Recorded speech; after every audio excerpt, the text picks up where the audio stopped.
to kiss me. Assalamualaikum warahmatullahi wabarakatuh. Perkenalkan, nama saya Adinda Syawarani, MPM 23 14 34 089. Tujuan saya membuat video ini untuk UAS Apresiasi Sastra Anak SD. 1. Apa yang sudah Anda pelajari dalam mata kuliah Apresiasi Sastra Anak SD? Yang sudah saya pelajari itu ada cara praktek membaca puisi, yang dimana membaca puisi harus memahami makna dalam pesan puisi. Kemudian ada intonasi, tempo, mimik wajah dalam membaca puisi, pelafalan jelas. Kemudian yang saya pelajari itu ada strategi puisi, drama, apresiasi sastra reseptif. Nomor 2, bagian mana yang menurut Anda bahasan yang paling penting? Menurut saya, bahasan yang paling penting itu ada praktik membaca puisi. Karena sebelum membaca puisi harus mempunyai praktek. Ada 3 aspek dalam praktik membaca puisi. Yang pertama, penghayatan. Karena membaca harus secara penuh isi dan makna puisi, agar jiwa puisinya dapat menyatu dengan jiwa pembaca. Kemudian yang kedua, ada vokal pelafalan yang tepat, penjelasan ucapan, jeda yang tepat untuk mengambil napas, dan ketahanan suara agar membaca puisi tetap kuat sampai akhir puisi. Kemudian yang ketiga, penampilan posisi tubuh, mimik wajah, dan cara berpakaian suasana puisi.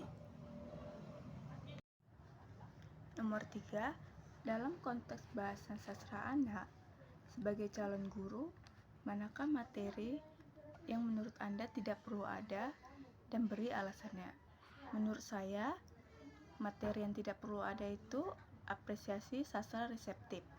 Alasannya, apresiasi sastra reseptif ini menekankan proses membaca yang sudah memiliki penguasaan kosakata dan kemampuan membaca yang sudah matang. Bagi siswa SD, terutama kelas rendah, biasanya mereka masih dalam tahapan awal dalam penguasaan membaca. Sehingga reseptif ini menuntun konsentrasi tinggi dan pemahaman mendalam sesuai untuk mereka. Nomor 4, dalam pembelajaran bahasa sastra Indonesia, untuk menjadi calon guru, materi apa yang ingin Anda pelajari? Yang saya ingin pelajari itu tentang puisi, yang dimana membaca puisi bisa ingin diungkapkan penyair dalam puisinya, menggambarkan suasana batin, mencerminkan sikap dan emosi. Dalam membaca puisi bisa menyampaikan puisi dengan pemahaman membaca puisi.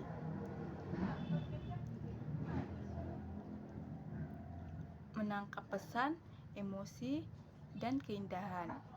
Puisi tidak hanya menjadi rangkaian kata, tetapi karya seni yang mengunggah perasaan dan pikiran. Di sini saya akan membacakan puisi Derai-derai Cemara, karya Khairil Anwar. Cemara menderai jauh, terasa hari akan jadi malam. Ada beberapa dahan di tingkap merapuh, dipukul angin yang terpendam. Aku orangnya bisa bertahan. Sudah beberapa waktu bukan kanak lagi, tapi dulu memang ada suatu bahan yang bukan dasar perhitungan lagi. Hidup hanyalah menunda kekalahan, tambah bersaing dari cerita sekolah yang rendah, dan tahu ada yang tetap tak terucapkan. Sebelum pada akhirnya kita menyerah. Nomor 5, jelaskan bagaimana persiapan Anda sebelum membaca puisi dan apa saja langkah-langkah yang Anda lakukan. Persiapan yang saya lakukan itu dalam baca puisi, pertama mencari puisi yang ingin dibacakan. Kemudian melihat tutorial yang ada di YouTube dan di TikTok. Langkah-langkahnya itu ada 4. Yang pertama, membaca puisi secara perlahan. Kemudian pemahaman puisinya.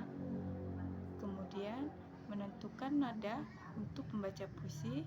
Yang terakhir, pemahaman emosi yang terkandung dalam membaca puisi. Nomor 6, apa kekurangan Anda dalam membaca puisi? Kekurangannya itu ada 3. Yang pertama, kurang memberikan ekspresi wajah. Yang kedua, kurang berarti dalam membaca puisi. Yang ketiga, memberikan jeda yang salah. Nomor 7, dari 1 sampai 10, berapa nilai Anda dalam membaca puisi dan beri alasannya. Nilainya itu 7,5 karena dalam membaca puisi saya kurang menunjukkan mimik wajah yang pas dan kurang berhati dalam membaca puisi.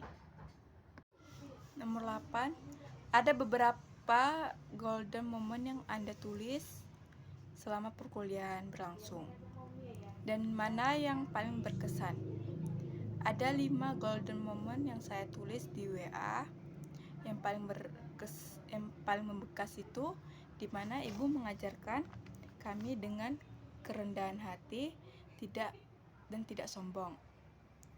Ibu selalu mengajarkan bahwa belajar bukan hanya untuk tahu, tetapi agar ilmu itu menjadi amal yang bermanfaat. Ibu juga mengajarkan kami dengan penuh ekspresi, sehingga dalam menjelaskan selalu dapat manfaat yang ibu pelajari untuk kami. Makasih ibu dalam mengajarkan kami dengan penuh hati. Sehat-sehat selalu. Nomor 9, sebutkan satu kata untuk mewakili isi hati Anda dalam mata kuliah apresiasi sastra anak. Satu kata untuk apresiasi sastra ini adalah penghayatan.